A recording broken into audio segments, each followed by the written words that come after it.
On retourne sur la réserve de Kanesatake où a lieu une grave explosion ce soir. Étienne Malouin, vous êtes sur place. Étienne, c'est un entrepôt qui a été la proie des flammes.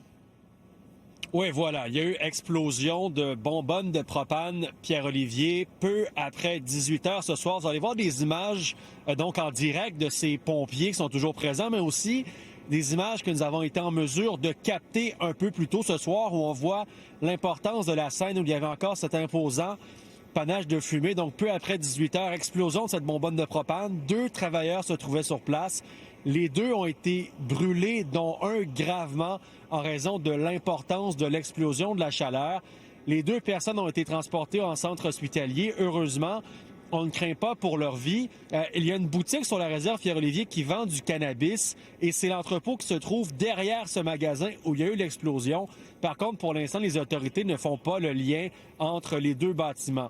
Une quarantaine de pompiers ont dû intervenir de 5 municipalités ce soir, sont toujours présents ici plusieurs heures après donc le début de l'incendie de cette explosion.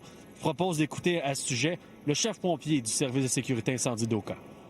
Lors d'arrivée des premiers intervenants, ils ont constaté 2 personnes brûlées qui ont quitté rapidement pour l'hôpital via les ambulances. Ici, c'est un secteur qui n'a pas d'eau, fait que on a fait appel à plusieurs municipalités pour les camions citernes et tout ça pour combattre l'incendie. Ça brûle toujours, On est toujours en mode extinction. On n'a pas fait l'enquête encore, l'analyse complète de qu'est-ce qui est arrivé.